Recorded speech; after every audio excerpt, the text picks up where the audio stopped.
एक देश में राजा आदित्य देव राज्य किया करते थे। उनकी दो बेटियां थीं। राजा की पहली पत्नी की मृत्यु हो चुकी थी। बाद में उन्होंने दूसरी शादी की थी। दूसरी रानी का नाम रानी वैष्णवी था। रानी वैष्णवी का अपनी सौतेली बेटियों के साथ व्यवहार बहुत ही बुरा था। जब राजा महल से बाहर जाते तो वो दोनों राजकुमारियों पर अत्याचार करती और राजा को भी उनके खिलाफ भड़काया करती। महाराज, आपसे एक बात कहूं, अगर बुरा ना लगे। कहो रानी, इतनी औपचारिकता क्यों? असल में मैं कहना चाहती हूं कि आपकी दोनों बेटियां बहुत मूर्ख हैं और उनका चेहरा भी मनहूस है। रानी, ये आप कैसी बातें कर रही हैं? मैं तो सच कह रही हूं। आप चाहें तो उनकी परीक्षा ले लीजिए। जब से ये आपके जीवन में आई हैं, तब से समस्याएं ही समस्याएं आ रही हैं। राजा को गुस्सा आया, लेकिन उन्होंने अपने मन को शांत रखा। मुझे अपनी बेटियों से बहुत प्रेम है। ऐसी बातें सोच समझकर कहनी चाहिए। रानी को पूरा भरोसा था कि राजा किसी न किसी तरह उसकी बातों में आ जाएंगे। वो चाहती थी कि दोनों राजकुमारियां महल से बाहर हो जाएं और उसका बेटा राजकुमार नील ही पूरे राज्य का उत्तराधिकारी बने।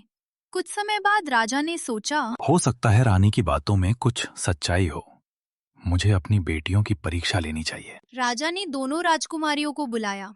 छोटी राजकुमारी काव्या के पास उसकी प्यारी बिल्ली थी जिसका नाम गुड़िया था। और तुम बताओ राजकुमारी सौम्या, तुम्हें मैं कितना प्रिय हूँ? मुझे मेरी गुड़िया सबसे प्यारी है, और गुड़िया से भी ज्यादा पिताजी, आपसे ज्यादा मुझे कोई अच्छा नहीं लगता। फिर राजा ने बड़ी बेटी से पूछा, और तुम बताओ राजकुमारी सौम्या, तुम्हें मैं कितना प्रिय हूँ? सौम्या मुस्कुराई और बोली, पिताजी, आप मुझे उतने ही प्रिय हैं जितना खाने में नमक। इतना सुनते ही रानी वैष्णवी हंस पड़ी। देखा महाराज, आपकी बेटी ने आपकी तुलना नमक से कर दी, जो सबसे सस्ती चीज होती है।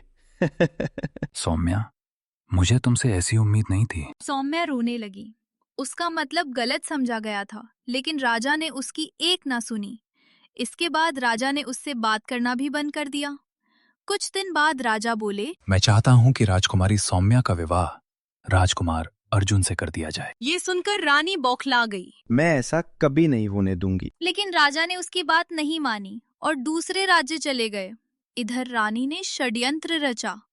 उसने दोनों राजकुमारियों को जंगल ले जाकर चालाकी से अलग अलग दिशाओं में भेज दिया और स्वयं रथ लेकर भाग गईं। गुड़िया, अब हम क्या करें?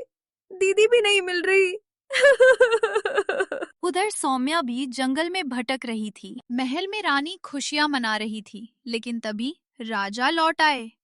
राजकुमारियां कहाँ हैं? रानी ने झूठ बोला कि सौम्या महल छोड़कर भाग गई है। राजा को बहुत गुस्सा आया और वो सैनिकों के साथ जंगल निकल पड़े। जंगल में काव्या राजा से मिल गई और उसने सारा सच बता दिया। राजा समझ गया कि रानी ने धोखा दिया है। रानी को तुरंत कैद कर दिया गया, लेकिन सौम्या नहीं मिली।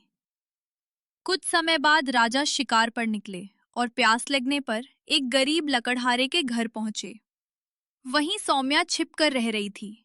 उसने लकड़हारे से कहा, मुझे कमरे में बंद कर दीजिए, मैं खाना बना कर देती हूँ। राजा ने भोजन किया और बोले, खाना बहुत अच्छा है, लेकिन इसमें एक कमी है, नमक की।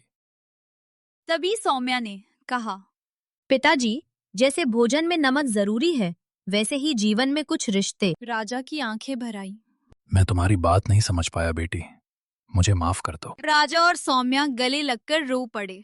राजा सौम्या को महल ले आए। उसका विवाह राजकुमार अर्जुन से कराया गया और रानी वैष्णवी व दोषी सैनिकों को कठोर सजा दी गई।